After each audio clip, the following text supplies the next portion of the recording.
Okay, to start us off, here are a couple of shots that I've done completely in camera. This is what ended up on the SD card, unaltered in post-production as far as exposure and colors are concerned.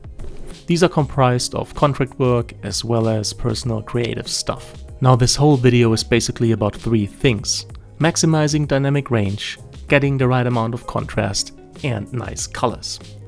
Just look at those greens. I used to hate out of camera greens, but now they're deep and rich and I really like them. So that's the kind of quality I got out of my 6400 using nothing but a customized picture profile and custom white balance. And as far as dynamic range, contrast and color is concerned, this is a mighty nice result considering this is what ends up on the SD card. In this video I'll show you how to recover highlights, what to do in a low light situation, in general how to get nice colors and skin tones,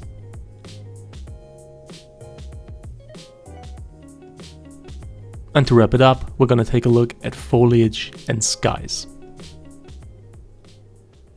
So to me, the whole idea of in-camera color is basically the idea of speeding up your workflow.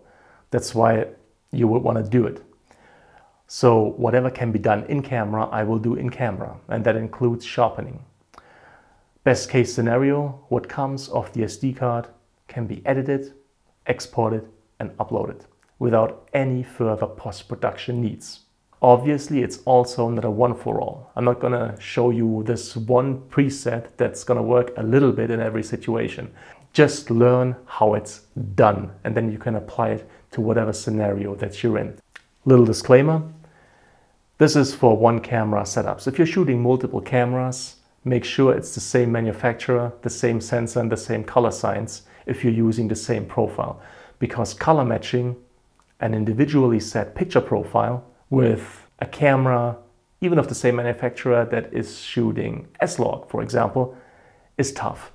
But matching that with a camera of another manufacturer that maybe runs a completely different profile is not, I repeat, is not going to speed up your workflow. Disclaimer number 2, you cannot do in-camera looks like an orange and teal look. This is not about that. You cannot tint the highlights or pull some kind of color out of the shadows or put it into the shadows or the midtones for that matter. That's not going to happen. We're going to follow a simple step-by-step workflow for in-camera color, contrast and dynamic range within different scenarios. All you have to do is apply that knowledge over a month in different scenarios and you will get the idea so quickly and get it down so well that within 2 minutes, given any kind of scenario, you will be able to set the correct in-camera colors. So, next thing up, let's check out that workflow in detail.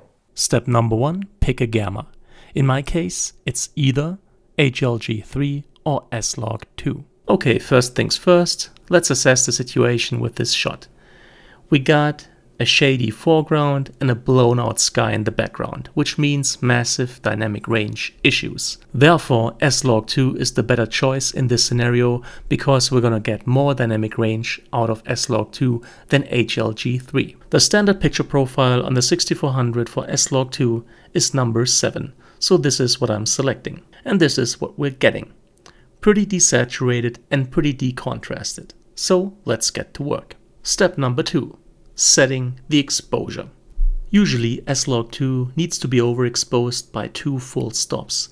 Unfortunately, in this scenario that makes us lose what we set out to gain in the first place, which is the highlight detail in the sky in the background. So in this particular case, I will settle for overexposing only by 1 full stop to preserve said highlight detail in the sky. Step number 3. Set the contrast. There's 2 ways to do this, black level and black gamma. If you've selected S-Log2 as your gamma, black level is still available as an option, but as you can see here, it just doesn't do anything. For S-Log2, we have to use black gamma. We got 2 settings right here, range and level. Let's deal with level first. Available are values reaching from -7 to +7. The +7 values raise the brightness of the darker parts of the image within the selected range, whereas the negative values lower the brightness of the darker parts of the image within the selected range. In other words, the plus settings reduce contrast and the minus settings enhance contrast, which is what we need to do because S-Log2 is by default a very decontrasted picture profile. Now there are 3 different ranges to choose from: narrow, middle and wide. Narrow only affects the darkest parts of the image, the shadows. Middle reaches a bit into the midtones and wide clearly reaches the midtones as well. Let's see what I settle for in this scenario. I think it's going to be middle. I really go by feel here, and middle and -7 just seem to do it for me. So those are my settings. Step number 4, no compressed highlights. This is where the knee setting comes into play. Since I don't want the camera to ever compress highlights, I switch the mode from auto to manual. I set the point at which highlight compression occurs to 105% IRE, which means it never occurs. And that's why I can totally disregard the slope setting. Step number 5. Set Rec. 709 as your color space. If you're working with a regular monitor, not some kind of specialized video or photo post-production monitors that can display larger gammas and color spaces, and it stands to reason that your audience is most likely going to view your content on such regular monitors, simply use Rec. 709 or ITU 709, which is just a different abbreviation for Rec. 709, as your color mode. Period. Step number 6. Deep colors. And this is really the heart of the whole thing. Color depth. Right here you can alter the color depth for red, green, blue, cyan, magenta and yellow, which means you can increase or decrease the luminosity of those colors, which in turn means you can add black to the hues to make the colors deeper and richer, or you can add white to the hues to make the colors lighter. When it comes to filmic color, we're talking deep colors. So what I'm going to do is reduce the luminosity by adding black, which is what the positive values will do. So let's do this for each color. My MO for this is always the same for each color. I skip from the +7 to the -7 value and check out what changes inside the image. From there, I decide my final value. In case of red, I land on 5. Since magenta is very close to red in terms of hue, I will do that one next.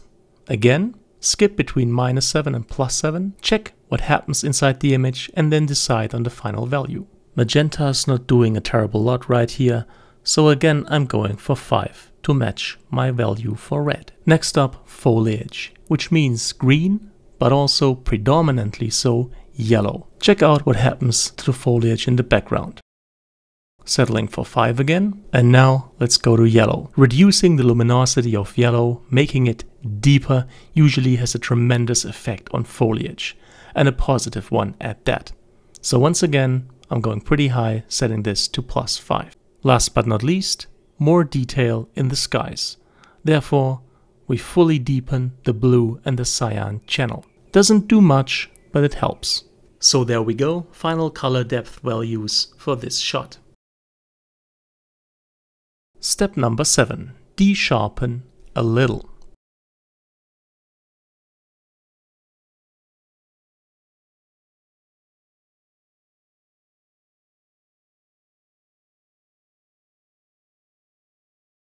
Step number 8, last one for this shot, saturation. Be careful with adding saturation, you can easily overdo it. However, by default, S-Log2 is not only a very decontrasted but also a pretty desaturated profile. However, since we have already deepened a lot of the colors, which seemingly gives them more saturation, although that's not technically correct, we have to add some saturation back in. +10 does it for me, and I'm getting a result I'm pretty cool with right here. So let's check out what we actually did in comparison to not using a picture profile at all. So here's no picture profile, and then this is what we could come up with using S-Log2. Pretty cool. Here's all the settings. If you want to check them out, hit pause or take a screenshot. Alright, that's the workflow. Before we wrap up this video, here's a couple of more examples that show you what can be done in camera customizing picture profiles. Alright, skin tones. Two main players, color phase and white balance. Let's check out color phase first. So this is no picture profile, and this is what you can do with HLG3. Now if you prefer the more pinkish, reddish, blush skin tones, fair enough, the standard profile might do a good job for you, but me personally, I definitely prefer the more yellowish, olive, darker skin tones. Alright, this time let's rush through the settings. Picture profile 10, standard for HLG video. Gamma HLG3. Color mode Rec 709. Black level -10. Knee mode set to manual. Manual set 105% IRE, slow +5. Color depth 557455. By the way, I did overdo it a little with the red and blue, respectively cyan and magenta contrasts. You can see a bright edge between the red of her shirt and the blue of the chair. Right here I should have dialed down the colors a little more. Saturation +5. Detail level -4 instead of -2. In case of matured skin, let's say, less detail sometimes is a little more flattering. Then here of course it goes, last step, color phase. Negative values shift towards yellow, positive values shift towards red. Me, as I've already told you, I prefer the more yellowish skin tones, so I shift towards yellow and I settle for a -5 value. That, on top of all the color deepening, finishes off the skin tones. To wrap this up, here's an overview of the settings. Alright, skin tones, second go, this time color phase and custom white balance. Now this shot was done with almost exactly the settings that you just saw in the overview for the last HLG3 shot, with two exceptions. I set color phase to -7 because I didn't like what the auto white balance gave me in terms of skin tones. Again, they were a bit too reddish, too blush for my taste. Then I realized I could just set a custom white balance, which is what I did. I set it to 6200 Kelvin and got a nice overall warm summer feel and exactly the kind of skin tones I wanted. Next up, Lowlight example, and both HLG3 as well as S-Log2 performed well. This is no picture profile. This is what I got from HLG3. And this is what I got from S-Log2. And especially S-Log is pretty amazing as a result. We're gonna check noise levels in a second, but if you expose S-Log2 correctly, you're gonna be rather surprised at how little noise there is at 500 ISO if all you do is dial down the detail to -4. Now, since exposing correctly is very important when using different picture profiles, here are some standard exposure ranges that work well for me. Those are completely derived from my own experience. So you can use this as a starting point, but still have to experiment yourself. So when I'm not shooting a picture profile, usually my exposure range is between 0 to +0.7 stops overexposure. Some value within that range usually gives me the result that I'm looking for. For HLG, the whole range shifts one full stop to the positive, starting at +1 stop overexposure, going to +1.7 stops overexposure. For S-Log2, again, another full stop shifted towards the plus side. Usually S-Log2 starts at 2 full stops overexposed and sometimes needs as much as 2.7 stops. Now sooner or later you're gonna run into a scenario where these ranges might not work, but like 95% of the time this is where I end up. So you can at least use these ranges as a good point to start from. So here's the noise comparison to show you that if you expose correctly, you do not have to be afraid of the 500 ISO that S-Log2 gets you. Starting off with no picture profile at 100 ISO, zoomed in to 100%. Next up, HLG3 at its minimum of 125 ISO, again zoomed in to 100%. And now S-Log2, once again zoomed in to 100% at 500 ISO. And as you can see, it's as good, maybe even a tad better in this very specific scenario than HLG3. In any case, if you expose S-Log correctly, even in a low light situation, you can reduce noise effectively. What also plays into this is a -4 on the detail. So in low light situations, I will reduce sharpness more than in regular situations, just to make sure that whatever noise is there isn't emphasized. Last but not least, foliage and sky. To everybody who loves the outdoors, this is gonna come in handy. Standard picture profile right here, and now an altered HLG3 profile with nicer greens, more highlight detail, and better color separation in the background. For more detail in the sky and the far background, add blue and cyan to your liking. Check out how much more detail and contrast we can get in the clouds. And to get nice deep greens, healthy foliage in general, add green and yellow. Especially yellow can make a tremendous difference. Once again, here are the settings that were used for this particular shot. Just hit pause if you want to check them out in detail. Now here are just some more shots that show the use of altered picture profiles with really everyday scenarios. And usually, after tinkering with it a little bit, you will get much nicer results. On top of that, it's just a good feeling to know what your equipment is capable of, and when push comes to shove, to be able to use it to its fullest potential. To start wrapping this up, here are the ranges of values I usually end up with when setting up HLG3 picture profiles. To check them out in detail, just pause. Here, same thing for S-Log2 picture profiles. And finally, here's another way of looking at the picture profile settings. Again, pause to check them out in detail. Alright, so that's that video. If you liked it, if you found it helpful, please make sure to leave a thumbs up, it's greatly appreciated. Any kind of comment or feedback is welcome, and I'll try to answer as quickly as possible.